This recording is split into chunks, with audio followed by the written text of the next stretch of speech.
looking for a really awesome and amazing graphic designer? How about an illustrator or a photographer? This is Rainey Roberts, and I wanted to tell you how you can get my designer, illustrator husband, Scotty Roberts, to work for you on your project. Do you have an awesome self-published book but no cover, or even worse, a cover that really sucks? Do you need a kick-ass logo for your company or some f***ing awesome graphic designs for your ads or website? Then get in touch with my husband for the best f***ing awesome kick-ass design and illustration. He knows his stuff, and he's been at this for more years than I've been alive. Go to ScottAlanRoberts.com. That's Scott with 2 T's, AlanRoberts.com to take a look at his online portfolio of work, or call 651-468-8115. Now go out and kick some ass with some kick-ass graphic design. Hire my dad, so he can take me to Disneyland.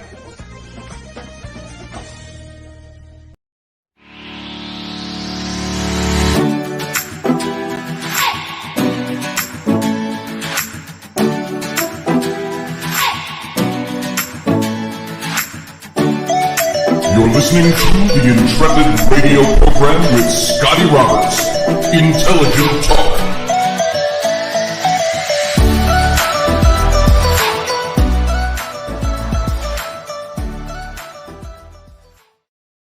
Well, happy Wednesday evening, folks. This is Scotty Roberts, your host, here on the Intrepid radio program. It's over on my YouTube channel right now. That's youtube.com/Mr., all spelled out, Scotty Roberts. And come on over, join the chat room, which is starting to go right now. Welcome to everybody here. And also, by the way, you can go over to our parent network, Odyssey Radio. That's ODYSY1.com. Go on over, see all the goodness that's Odyssey Radio, and check out all the time slots where you can catch this show every day. Playing reruns over there right now. We'll be back on there soon. So welcome to the program, Audrey. Good to see you. Yours is the first one I saw over there. As I was staring over there. So Scotty. So Audrey, welcome to the show. Morgan Snow. Sorry to hear there's some sickness going around the household. I hope you're all better soon. Michelle Kenham Free. Good to see you. Glad you're in here. Alan Stiles. Nice to see you as well. And of course, Master Finn. Good to see you. Glad to see you've taken her out this evening. And Dog Hair, Field Guy, good to see you as well. Glad you're in here tonight. And who else did I see early on? Oh, I thought that was James. James was in here quite early, 5 minutes before the show. So, folks, I put up a link. I will do it again right now. If you want to come into the show to say anything or to talk about whatever we're going to end up talking about tonight, there's the link. It's in the chat room. If you are a casual Intrepid radio voyeur and you like to watch from the wings and don't really participate in the chat room, I know there's a bunch of you out there. Feel free to come on in. We'd love to see you join the chat room. And you can certainly be part. We had, was it Wesley last night? Never seen him in the show before. He came in and he ended up being a guest for quite a bit. Talking about certain things. Just an impromptu guest, a caller who called in. And he was very interesting to talk to. I don't know that what I think about everything he had to say, because I didn't really have a chance to really go through what he said and look at it and think about it in great detail. But it was kind of fun to have him on the show. And Susie Q, good to see you. Nice to see you're there. Chad Sanders, nice to see you as well. Glad you're all coming in. Glad you're all here. Paul from Newcastle, good to see you as well. It's going to be late over there.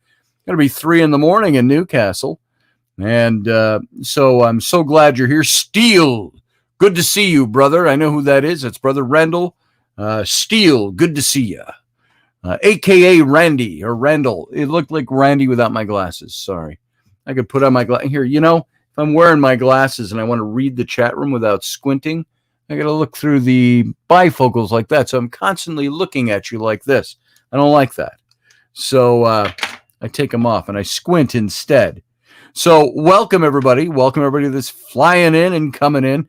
And, you know, I've got something I want to talk about tonight. I've got a topic for tonight that we've been trying to hit for the last 2 or 3 nights on the pseudepigrapha and the don't be scared of the pseudepigrapha. is the topic. It's in different words. It's the pseudepigrapha. There is some... Christianity didn't rise out of nothingness.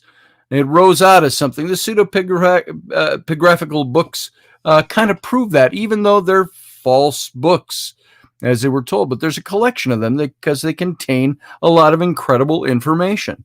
And who knows if they're God-breathed? Is any book of the Bible God-breathed? Do we know that? That's a big question. That's something I was raised on when I went into the Baptist church. That's something I was taught in Bible school, something I was taught in seminary, that the Bible is our one authority for faith and practice. That's what we were told. Remember the song? Did you ever go to a conservative church? I don't know why this is in my head. I must have heard it somewhere, but I may never march in the infantry, ride in the cavalry, shoot the artillery. I may never fly o'er the enemy, but I'm in the Lord's army. Yes, sir. I'm in the Lord's army. Yes, sir. And it would go on and on. That was a youth group song for the younger kids. And that song nowadays, it grates me a little bit. It grates me when I start seeing comparisons in modern day Christianity to the things that we supposedly don't like militant Islam, the teaching of kids. Now, it's a far cry from saying I'm in the Lord's army. It's a metaphor. It's not a literal thing. I'm not trying to make that kind of comparison. But one thing I noticed about years ago about militant Islam, those that eventually formed things like ISIS and the Taliban and things like that, is that they've got all their kids in their own versions of youth groups, and they're all teaching them. They memorize their verses from the Quran, the things they want them to learn. We did the same thing in the Baptist church. Now, maybe there's not a big comparison to draw, but what happens to me when I see this stuff is I start to think we're not that much different. And there's not a lot of difference in faith and practice. So when going back to what I said, that the Bible was our only authority for faith and practice, what do you do when you start questioning that authority? And under whose authority is it being wielded as the instrument of authoritarianism? It's by your pastors, your priests, your bishops, the church hierarchy, depending on denominations that you're in. So what do you do with that? What do you do with that? We have our own, and we've had these talks before. And there's some of us who say, hey, Barbie D, nice to see you. See you over there. We've had our talks about that on this show. What do you guys think about that? I have people that say, well, I believe the faith and the basic faith, and, I don't have a problem with that. God's myself. I believe in Jesus. I believe in the Holy Spirit. I believe in this. I believe in that. And that's fine. I'm not going to tell you not to believe that because I don't know whether it's true or not. I know I have a lot of things. Everybody, my old seminary days, and everybody would say, but Scotty, the proofs are right there in Scripture. And I say, give me a proof outside of Scripture that proves that Scripture is so. You cannot prove the existence or the reality or the efficacy of something from within the argument. Step outside the argument and show me that it's so. Now, I'm not an atheist. I'm an agnostic. There are times I act like a practical atheist, meaning as if I don't believe God exists, and that's not so. I don't believe God exists the way we were told he exists in certain enclaves, in certain denominations, in certain religions. Do you think that God is who the Muslims say they are? Is God who the militant Islamic folk out there believe he is? Many of us would say, no, that's not God. Well, they would look at us and say, your God isn't God. Allah is God. And so on and so on and so on. So we have this stuff that's put before us that we have to make decisions on. And I say have to. Maybe you don't have to. Maybe you can just go through life and not have to worry about it all that much. Some will think, well, you're going to go to hell if you don't make a decision on that. Have you accepted Jesus into your heart as your own personal Savior and Lord? I would be asked. And I said, yes, I did that when I was 11 years old on May 27th of 1972. I remember the date. That's when I became a Christian according to the Baptist Church. Is that what was necessary? Is that what certain books in the Bible seem to teach? Yeah. But you got to ask, is that the end all and be all of faith? It's like the whole question of, this is why I bring it up. I brought it up last week and the week before, Cain and the other people, when Cain murders his brother Abel. And according to the Bible, because it doesn't state any differently, there were only 3 people left, Adam, Eve, and Cain, until Eve had her third son, Seth, to replace her slain son, Abel. Cain gets marked by God and sent off, and he goes and marries a woman. And he has a child, and he names him Enoch and builds a city after his name. The city of Uruk, which is the early rendered version of the word Iraq. East of Eden into the land of Nod is basically where Iraq is today.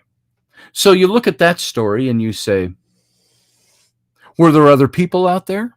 And if there were, was Elohim, Jehovah, was that God, or that dual cast of gods, were they the God of Adam, the God of God's people, the Eden people? Were there other people out there who had other gods? Were there other gods? God said in the first commandment, thou shalt have no other God before me. It's an imperative term in the Hebrew, meaning you will not choose one of the other gods, you will choose me, if you're going to be part of me. So there's the question. That's why we go through stories like that of Cain and the other people, because it lays the groundwork for asking the question, what are we supposed to believe now? And I also ask the question, which you've heard me ask on this show before, if heaven and hell, that structure exists the way we were taught in church, and if not going to hell is of such great eternal import, why did God leave that decision up to the finite minds of humans, who have no ability to really conceive beyond a superficial understanding the importance or the capacity of eternity, of never-ending existence? Why did he leave a decision of such great importance up to a finite mind? And the only thing we have as evidence is what? Something written on a piece of paper, piece of parchment 2,000 years ago. That's a tough one. That's a tough one to reconcile. Does God have his reason? If God is the God of the Bible and he is God, then who am I to question his ways, right? Maybe that's the way he does.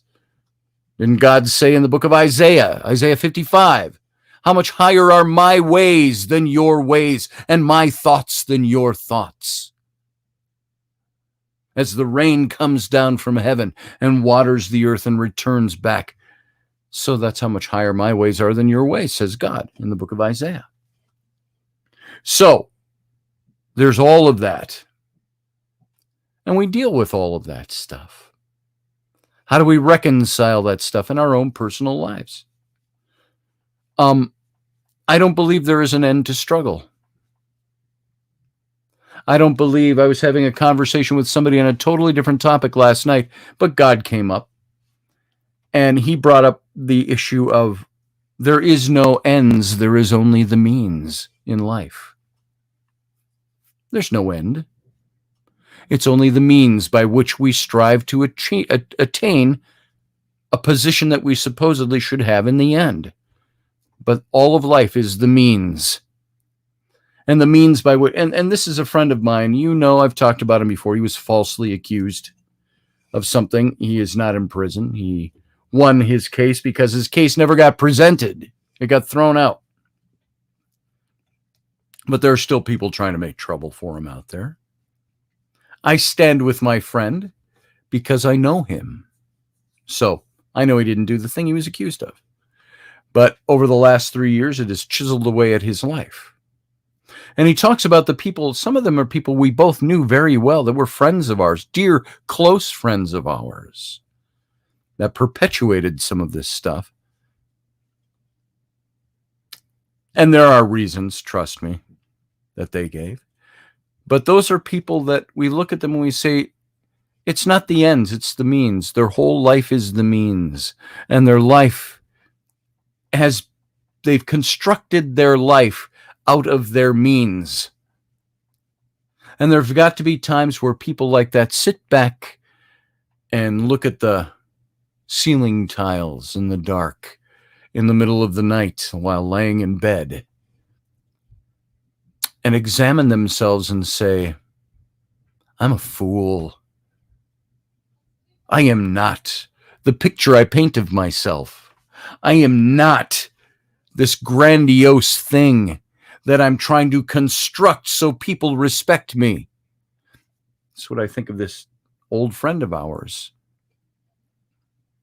who has put together and piecemealed a constructed life, but not a real life. And I know this for lots of factors. Trust me. Do this and you'll go to heaven. So I think about this stuff. I think about what is my life? Who am I? Who am I to share any information with you? I'm nobody. I'm just another guy who thinks about this shit. And so I want to say, this is what I think about. I said to my friend last night, too, it was in context of our conversation. I've said it here before, and it's burning in the back of my head, so I got to say it. There's a reason for it. It'll come out as I'm talking, I'm sure. But I said a very long time ago that I said, God wrestles with me in the night times of my life. But at daybreak, he's gone. A nameless, faceless somebody out there that I'm told to worship and to praise. And I wrestle with him through the nighttime of my life.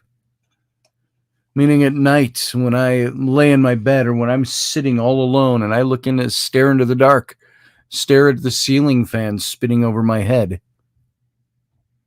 And I ask those questions of myself, of God, of whoever. And I say, I wrestle with these things through the quiet times, the dark times, the night times of my life. But at daybreak, he's gone. He's not there. So, True Divine, 44. Good to see you, yeoman. There's my yeoman. I don't see her quite as often as I'd like. There she is tonight. There's an old story to that. We'll tell you someday. Maybe she'll tell you.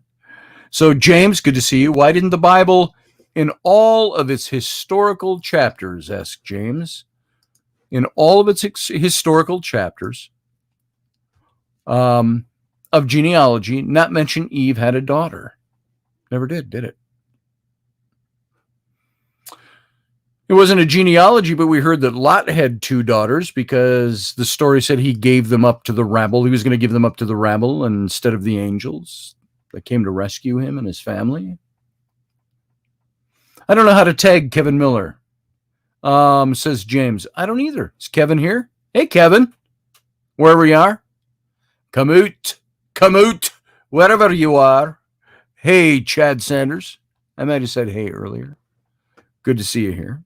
So these are all the questions, and I think the questions need to be asked because I can dogmatically say this is so. I cannot prove any of it is so. And if I say I want to hinge my eternal destiny on something somebody told me is so, and some people say, well, he's in my heart. He's in your heart. You accepted him as your personal Lord and Savior. And I will say, there's a lot of things that could be in my heart. I could give myself over to anything I choose to give myself over to. It's human nature. It's psychology that we are able to then give ourselves worthy in that worthy cause and give ourselves wholly to it and fully believe it. It's seeing it in action. I can see the actions of Christians. I can see the actions of Muslims. I can see the actions of whoever, Jews, Hindus, Shintus. I can see the actions of atheists. I can see the actions of a lot of people and gauge them by their actions. True Divine, LOL, I got stories, she says. Oh, you do. Field Guy prays to Breezes still. Who's that? Is that a, so you don't have to say the name Jesus? Field Guy? It's okay to say you pray to Jesus. Ain't nothing wrong with that. The question is he the one you should be praying to? Is he there to hear your prayers or answer them? And I have a tough time with that. So, Kevin Miller. Howdy, Kevin Miller. Good to see you. Glad you're here tonight. So, I have lots of questions, and that's why I go through all the mechanics of all these lessons and all these things we talk about. It's to explore and find out. Genesis 5:4, after Seth was born, Adam lived 800 years and had other sons and daughters. These daughters would have been Eve's as well. Yeah, Kevin, that's not the point we're making. I understand that, and I've quoted that verse before. We're talking about Adam, Eve, Cain, and Abel. Cain murders Abel. Doesn't say there's anybody else. Bible says he went to Nod and married a woman, had a baby, named him Enoch. Now that verse, Genesis 5:4, and after Seth was born, Adam lived 800 years and had other sons and daughters. Seth, remember, when he was born after the death of Abel. Because Eve said on the day that he was born, God has given me a son to replace my lost son Abel. He's the third born. According to that, doesn't mention any brothers and sisters prior to the birth of Seth. So Seth is younger than Cain. We don't know. Everybody lived grotesque amounts of years, if that's to be believed, in the biblical chronology. No, it doesn't say how long he had to wait, but he got ousted from Eden after he killed Abel. He killed Abel before Seth was born. So at what point did God oust him from Eden? Was it the day after? Was it a week later? Did God wait 72 years to oust him? And in the meantime, Seth and many daughters and sons were born to Adam and Eve? Doesn't say that. There's a reason it doesn't say that.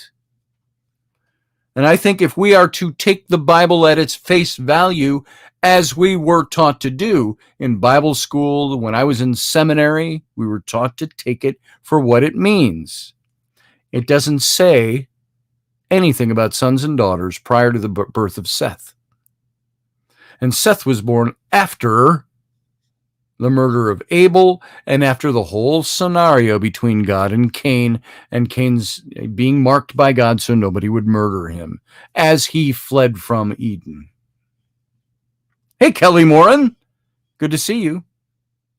So that's where my questions come in, Kevin, is that if we take the text for what the text says, there weren't any sisters. So were there other people somewhere else? And when God mandated, and it was an actual imperative mandate, you shall take none of the other gods before me. Though you shall have no other God before me. It's implicit that he's saying, I'm your only God. You take me. You don't take any of these other ones. He wasn't talking about, that little idol you have sitting on the dashboard of your ox cart? That's not your God. I am. No, he was saying, have no other gods before me. Well, at that point, what other gods did they have? Well, that was the Ten Commandments. So that's much later in history. Kevin Miller, Cain was wandering for a while before he settled into a city. How long did Cain wander? Did one of his sisters go out searching for him? And Cain says, hey, you're my sister, but let's get married and have a kid. Come with me to the land of Nod. Why did he go to the land of Nod? What's there? He just wandered. It says he was a wanderer. The Kenites were nomadic tribes. They were wanderers. But then it says Cain built a city. Now, city, in the linguistic understanding of the term of the day, an ancient Hebraic text, City could have been a compound with one or two buildings in it. It was called a city by the word used in Genesis when Cain built his city. It could also stand for a thriving metropolis with thousands of people. Bible doesn't tell us which one it is. Bible doesn't say how long Cain wandered. Could have been a week, could have been a month. And we know it was at least 9 months because he was married to a woman, had a baby, and built a city after the baby was born. That's when he settled down. He was having a son, so what did he do? He built a city. Who did he build a city for? He and his wife and his son. And he named it after his son. My new compound shall be named Samuel, for my oldest son. That's what he did. City was a place. In understanding ancient times, ancient linguistics, and how these things work, why would you name a place that nobody else would know except you? This is the city of my son's first name. It is the first beautiful city. And it actually kind of meant the first city, Uruk. And it's still there today. The first original beautiful city. So, yeah, there's a lot of questions like that, Kevin, and I appreciate your input. And I've thought through all of those. So, what do we have? We have Cain, his brother Abel, his mom and dad. Kills his brother. God marks him. He runs off. Eve has another son. And names him Seth. And God has given me a child to replace my son Abel. After Cain's already gone. And he goes out, marries a woman. But if Seth's the third born, where'd the women come from? There's the big question. And anything else is speculation, because the text doesn't say so. And why doesn't the text say so? Why is that omitted from the text? Why were we not given that information? Is it because it's unimportant? God, so I'm a God. I'm God. Moses wrote that down in the first book of the Bible. He's God. That's our understanding. He's God. But Moses also built his Genesis stories on the backs of the Sumerian stories, the Mesopotamian tales of the Anunnaki. And the god Enlil, and Enki, known as Ea. He built those stories based on the same story. It was just was it a plagiarization? And Moses just tweaked it a little bit. I'm going to take the creation myth, which was obviously existent in some proto-religion, thousands of years before the time of Moses when he wrote this. He wrote down the Genesis story, the Garden of Eden story, but that story existed in a different form, in a different culture. Was it something that was passed on down to him through the ages, through the things he learned in the school of the nobles when he grew up in Egypt? And then he learned, God's revelation is that story is a fake one from back there. These are the real events. And Moses wrote that down. Now, we can choose to believe that. The question I have is, how do we know Moses' story was the accurate version? How do we know God was there giving him that? Because Moses told us he did. Duh. That's the thing. And I've mentioned this guy before. I was in a debate, a mild debate over dinner. The guy we were filming you could call it a trailer, a sizzle reel for a series on finding giants down in Texas. It was with a production company. And this was a few years ago. And one of the guys, an old guy, he's a Christian guy, a young earth creation and theorist. And all of his arguments came out of the Bible. And I looked at him and I said, Joe, and they're filming us. This wasn't scripted. We're at a museum looking at dinosaur bones. And he's talking about how, this isn't millions of years old like this sign says. It can't be more than 6,000 years old, this dinosaur. And I said, how do you know that? Well, the biblical chronology is. And I said, well, what if the biblical chronology is off? Well, it can't be, because God said, not one word of my word shall be. I go, but wait, you're taking the word of God and saying the word of God is its own proof. I said, you can't go to the source that's in question and quote that source and get your facts. Go to I said, tell me that story from outside the source of your faith. Tell me, where do you find that other than within your faith? You're using an argument from within the faith to substantiate a point of faith. And I said, that's a tough one. So now I don't want to give the impression that I'm so hard-nosed and concrete in my set. Some of my old seminary friends say, oh, God has hardened your heart, Scotty, like he hardened Pharaoh's heart. No, he hasn't. I'm as open as anybody else to learning and knowing and understanding. I want to know more, though, than what somebody just tells me to know. God did that. I don't know that. Show me that God did that. Demonstrate that to me. God, in the book of Hebrews, God, who at various times throughout history has shown us his great works in this act and that act and that act, has finally spoken to us in one final revelation, that of his Son. We're told in the book of Hebrews in the New Testament. I paraphrased it badly there. Jesus was the last revelation. And then God sat down on his throne. And there was no more revelation to be given. Oh, until John on the Isle of Patmos. That's different. That's a different kind of revelation. God doesn't go about proving himself. Yet, he hangs penalty over not believing what is said. But he doesn't go out of his way to prove it. It's a tough one. Put it in terms of like pandemic, COVID, if you will. And say, we're going to tell you could die from COVID, but we're not going to prove to you that it exists or tell you anything about how it really works.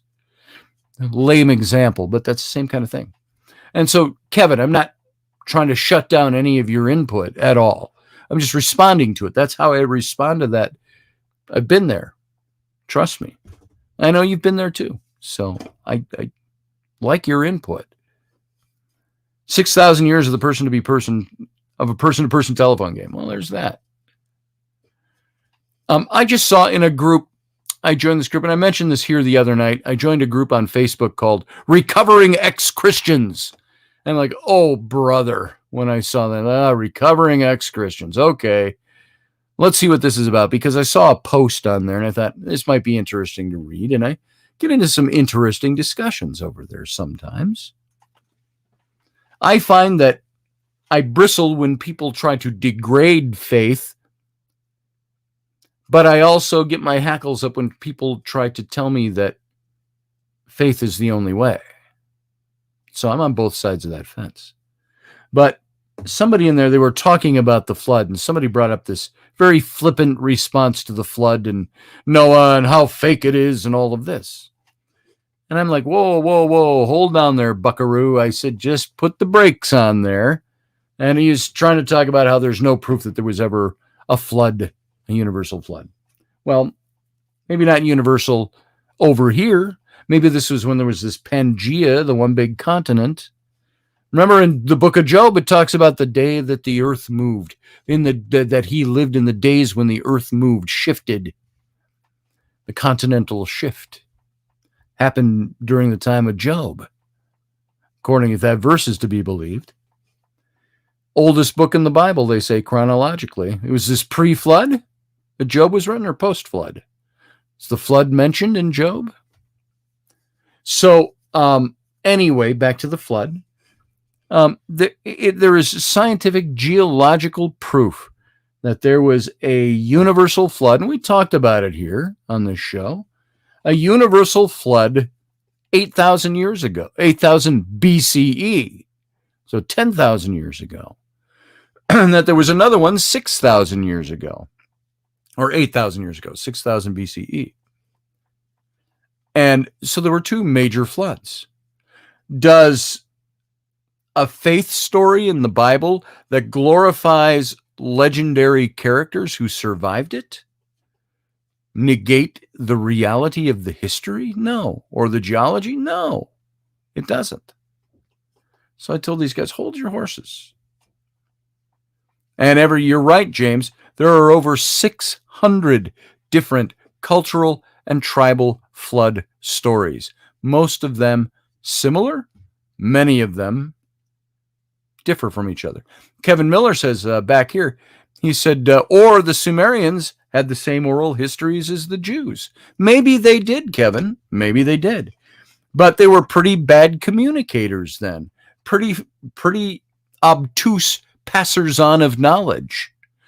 Gilgamesh is a far cry from Noah. They gave them different names because they forgot the names? I don't know.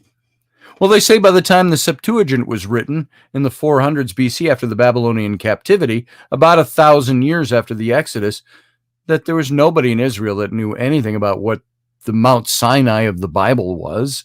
They didn't know where that was. Called it Mount Sinai, the holy mountain of God. Nobody knew where it was, really. Maybe a couple of people did. They had lost that knowledge along the way. So maybe they were. Maybe it was the oral histories. And the Jews picked up on the oral histories. Maybe there was, as I've speculated in the past, there is a proto-religion way back. And all these cultures split off their stories from that. Why would they want to rename the characters? I don't know. Maybe because they forgot. They had the basics down, but that was it.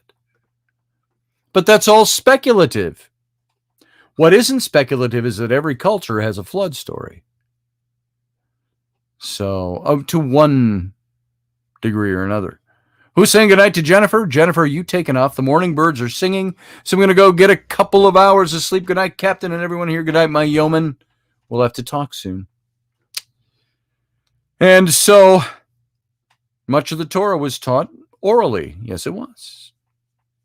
So why did they have to? They went back to the Library of Alexandria after the Babylonian captivity to reconstruct the Hebrew scriptures and the Hebrew histories. And they all sat down and they gave all their oral recitations of the Torah, their oral recitations of Jewish history, biblical history, if you will. And it took 72 of them. And they made their comparative notes to reconstruct.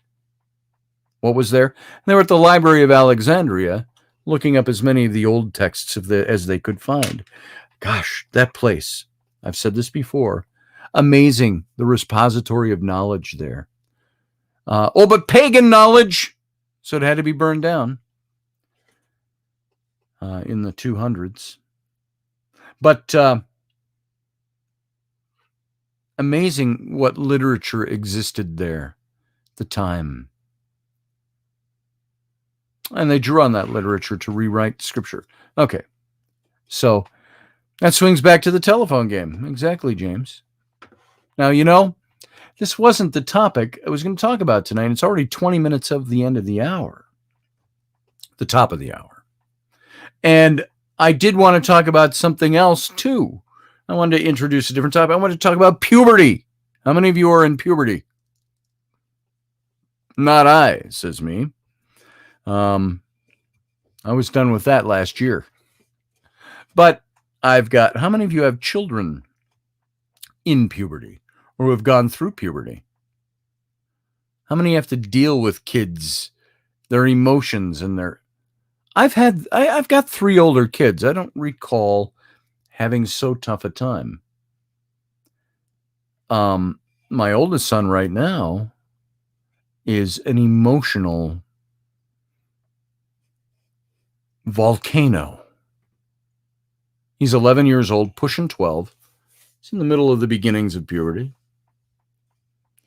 And there are days, if I could, I would reach out and I would smack him in the face and throw him to the dirt and feed him to the animals. Because I don't want to deal with his bullshit anymore. And his bullshit's usually comprised of yelling at us, throwing things around because he didn't want to do. It's my sweet boy. Where's my sweet little boy that I grew up with? Or that grew up with me?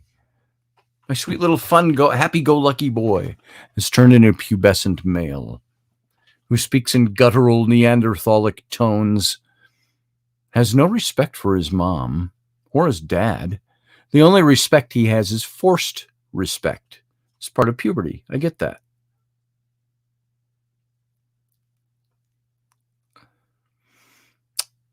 You remember your 5-year-old son, James? Stepson that always wanted to have his hands.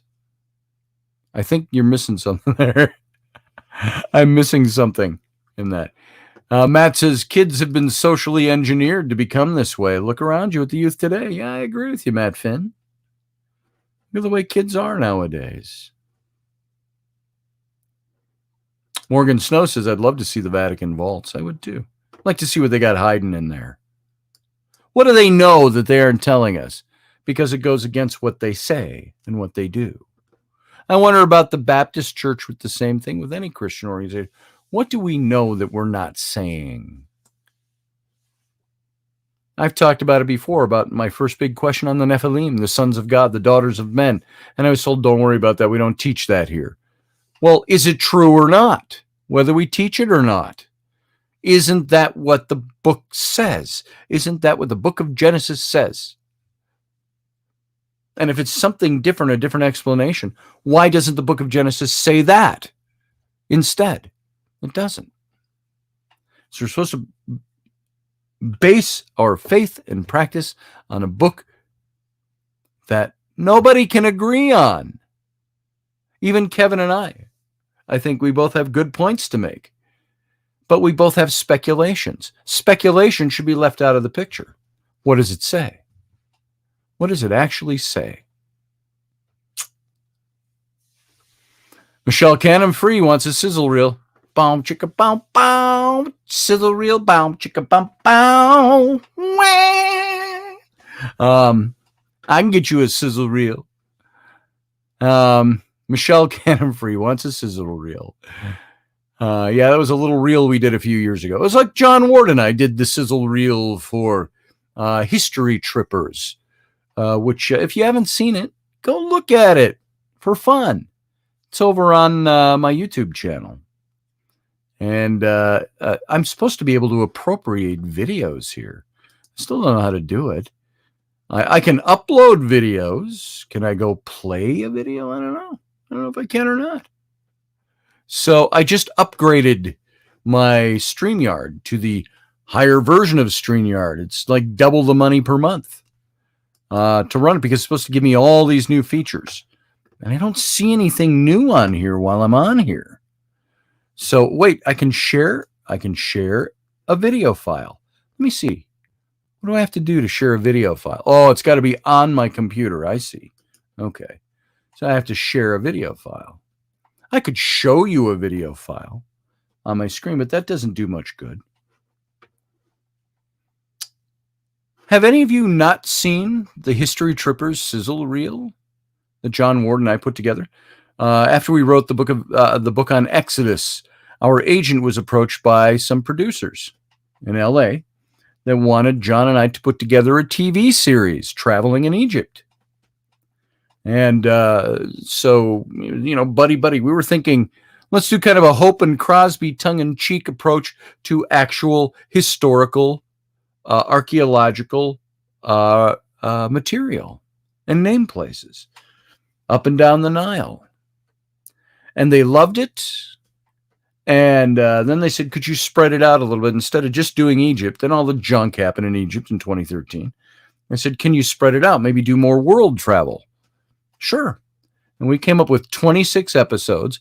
And usually when they give you a new series, a major network, say the History Channel or whatever you're watching out there, gives you the Travel Channel, gives you a show, they'll generally give a new series 6 episodes, 6 to 8 episodes to see how it fares out there. But we put together 26 episodes, mapped them all out. And say, here would be the first 6, here would be the first 13, then here would be the first 26. So, what did I miss? James said, I'm making a joke. Matt said, and Finn said, yes, I laughed. So I need to up my donations. Yeah, everybody double your donations because we doubled the cost of the software to make this show run. No, actually, it's because of your donations that I was able to do that. You guys are covering covering that expense, and I appreciate it.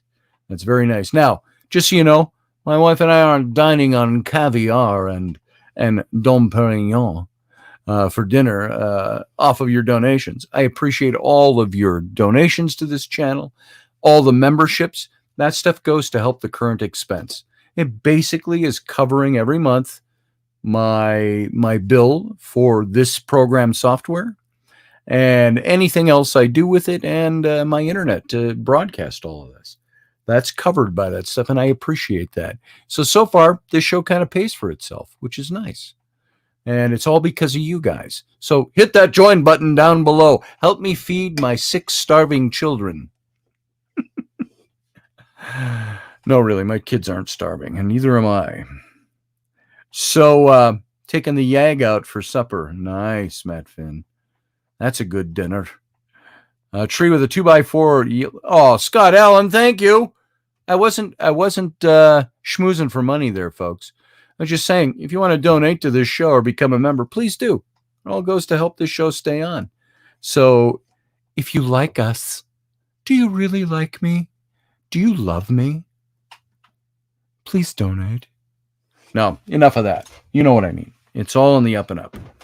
So, I'm wondering if I can show you this trailer. We should see if we can get there. Hang on a second. Let's let me get back over here. And I'm going to play this trailer for you. It might be a little hard to hear because of the way my mic is set up, and I'm not really importing it. But since I'm mentioning it, and we're already toward the end of the show, and we're not going to get anywhere near tonight's topic, let me share it. I'm going to share my screen. Share screen. Boom. Share. All right. Now you're seeing my screen, That's Photoshop. That's a book cover I did today, by the way, for somebody. You may know her. Let me get that down out of the way. I'm going to go over here, and we're going to go to ScottAllenRoberts.com. Okay, here's my website. Let's get to the home page. All right, y'all watching this? Thank you, James, by the way. I prefer you take your daughter to Disneyland like she asked in that commercial. She's going to have to settle for Disney World. All right, here's the home page of my website, ScottAllenRoberts.com. If you scroll down, you're going to see this, History Trippers Sizzle Reel. Now, if you have not seen this, folks, I'm going to play this for you right now. All right? So this is what Michelle Canham-Free, this is what a sizzle reel is. And I know you know that. You've seen this. If you haven't seen it, I hope you enjoy this. Here we go. First thing I'm going to do is click on there. I'm going to take it over to YouTube, which is right here. Oh, it's got an ad. We're going to skip it. All right, here we go. I'm going to turn the mic around.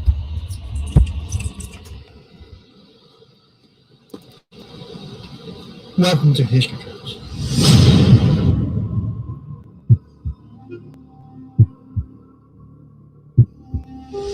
My name is Scotty Roberts. I'm an historian and the publisher of Intrepid magazine.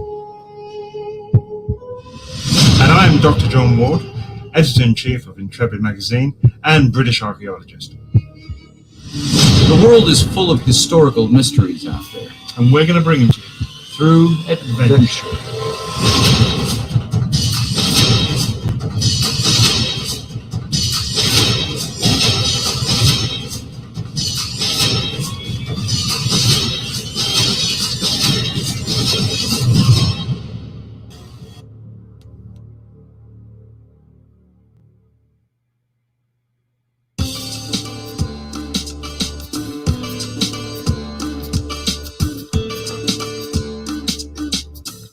I'm an explorer. I'm a researcher. I want to know things. As the publisher of Intrepid magazine, it's really my passion to go out there and find stories that appeal to me. I've always said when I publish Intrepid, I do the things I like to do. This is all about what I love. We're going to leave the textbooks far behind and take you to all the ancient sites, from ancient culture to ancient culture, from continent to continent. as well as the history that lays within our own cities, hidden in plain sight. I'm an archaeologist, working at Gebel El Sasila in Upper Egypt. Foremost, though, I'm a researcher and historian, having traversed the deserts of Egypt, having lived and worked there for 12 years in the ancient landscape. And this was the capital that was established for about 110 years by the Hyksos. And these ruins that you see here now, these are actually mud brick structures that have melted, disintegrated over the years. Going out there and looking for answers and looking for all that stuff that lies beneath. That's what drew me to John in the first place, is that he and I are both after those answers. Now, that was very disappointing inside a major museum. To say the least, I mean, that is the only experience that most of the general public have. They come to see the artifacts on display, and they only saw two, and one of them was inaccurate. And that's why we are taking you outside the museum. We're going to go to the sites and show you things hands-on. I met Scotty through our co-authorship of the Exodus Reality, a book of Moses and the Great Exodus that took place. We both had differing opinions and theories, even though Scotty was flawed, of course. You know, John Ward has become my closest friend. I love this man dearly, and I think I'm drawn to his love for history, his love of knowledge. He's been a mentor to me, and I learned from him. You'll see that we've got the preserved colors here. That's because the Christians literally put a plaster finish over the whole temple. What do I love about Scotty? Okay. Nothing. Sorry, was that too much of a trick?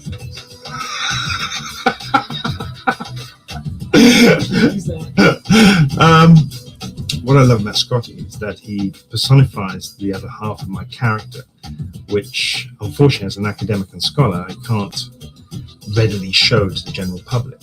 He has that freedom to explore ancient mysteries and the occult side, the paranormal, the ufology.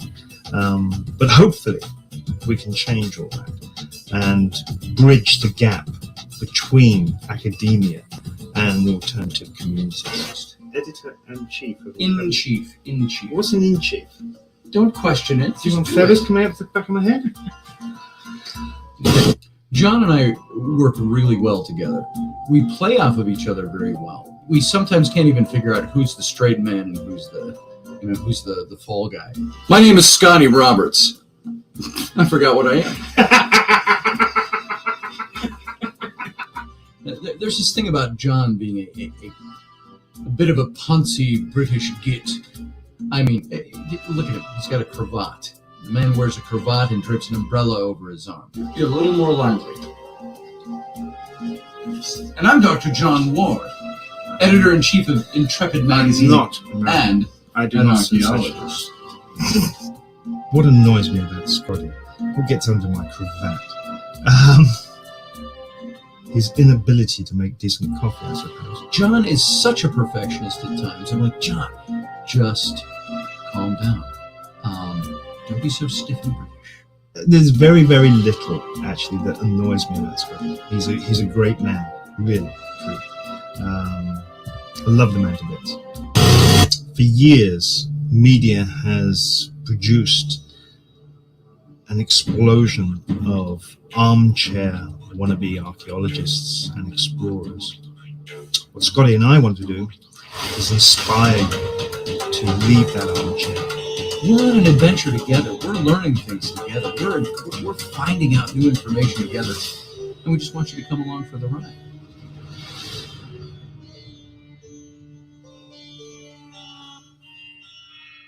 And we're going to bring it to you. Okay, come on, do it again. Baldrick. All right. All right, folks. There it was. All right, let me get back over here. All right, I got to turn my mic back around, and let's get us off of the shared screen. All right, I hope you enjoyed that. For those of you who hadn't seen that, that is the History Trippers reel. We did that back in, oh my God, 2014. July. And that's how old that is. That's almost 7 years ago now. And they did the rounds. As you all know, it didn't make it to TV. Not because we didn't have a lot of love for it out there. We had even the CEO of Nat Geo, National Geographic Television, wrote our agent and said, I love these guys. I love the whole concept, but we're not buying this kind of show this time around. Why don't you guys circle the wagons back around in about 6 months, and we'll take another look at it. Now, we had that response from a lot of people out there. And mind you, this came with all of the written stuff that went along with it, a written proposal, all full of pictures and all put together graphically and very pretty. Scott Allen, friends of mine, Nikki and Jones. Why am I spacing on his first name? I know her so much better. Nikki is the one that I've known for years. And Mitchell Jones. Sorry, Mitch. And they put this all together. They were an independent film company up here in Minnesota. They're now down in Florida. And so it made the rounds. It didn't make them. John got really busy at Silsila at their site out in Egypt. And I got busy with other things, and we just never picked it back up. So there it sat. There it was. We did the reel. And that's it. So that's what I was talking about. And I know it's almost 10 o'clock. And I thought I'm not going to get back into the whole... John Ward is quite cool, Macabre. Sterling. Good to see you here, by the way. So let's see. What do we got going on here? What are some of the comments that I may have missed? Gaza is here. Good to see you, Gaza. Gaza's backyard. And by the way, thank you again to James and Scott Allen. Those respective $5 will go to good causes. Thank you very much. I appreciate that more than you can know. So let's see. Go to life support. Go to life support, McFreedom. Almost there, sis. She says, and she's on whipped cream. It looks, is that whipped cream and smiley faces and coffee? I don't know what that is. Oh, there's a plus sign. So it's going to be first aid of some kind. Michelle is a walker. Oh, is that oxygen, perhaps? Let's see. Oh, what do we got? That was really cool. Thanks, Macabre. I know it wasn't the best way to show it, but we got it up there. So we're not old. We are wise, and hello to you, says Morgan Snow. It's like, it's not the years, honey. It's the mileage. So Sean Bowden bought Cason a skateboard tonight. Outstanding, brother. Has he mastered it yet? James, when you interact with chat, you have great shows and never get to where you want to go for the show. Isn't that the truth, James? Sometimes we do, sometimes we don't. So, LOL, reading backwards. Not so effective. Not sure what's being read backwards. This show, is it coming across mirror, or are you responding to something else? I have no idea. Anyway, that was History Trippers. That was our shot at that. And once again, we didn't get to where we were going to go with the show tonight. We'll try again tomorrow night. Or I may get into something else. I may talk about this whole puberty thing. I called up a bunch of stuff, a bunch of articles I was going to make reference to. Here, listen to some of these articles I looked up. How to help your son go through puberty. Another one, adolescence and the problems of puberty. Puberty, the onset of sexual maturity, creates problems for adolescents. Parenting adolescents and the power of saying no. It can be hard to say no, but life gets harder if you can't. Especially when your kids start telling you no. Which happened with my son tonight. I said, excuse me? You want to rephrase that? So, also had the perils of puberty. Raising an adolescent can be tough on mom and dad. This is very true. And so that was what we were going to talk about tonight. But we didn't get there. So, guys, I want to thank you for being here. I appreciate all of you. I appreciate the fact that you would give me your time and that you would spend it here. And Leslie's around somewhere. I didn't see her here tonight. Leslie, if you see this later, thanks for what you did. I appreciate that. Leslie's always throwing a little bit our way, and it helps with all the cause of this radio show, and I appreciate it.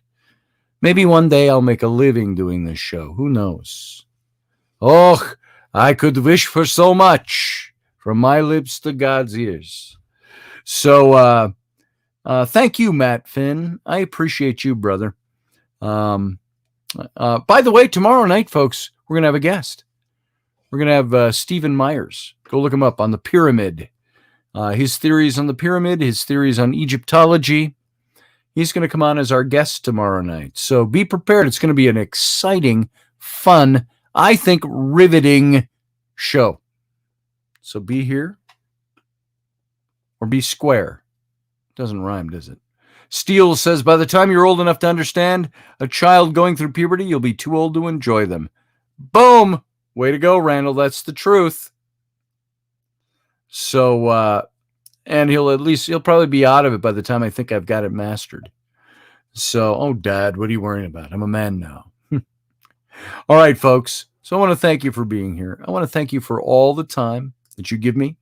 I appreciate you. I appreciate that you give this show life, which is what you do. And soon we'll be back on the radio as well. We'll get that all hammered out, all that stuff. Part of it is I'm too busy and I'm too lazy, all put together. So you guys have a good night. You know what?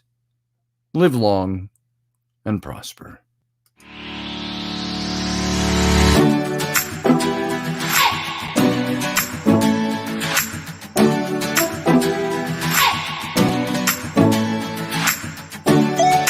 You're listening to the Intrepid radio program with Scotty Roberts.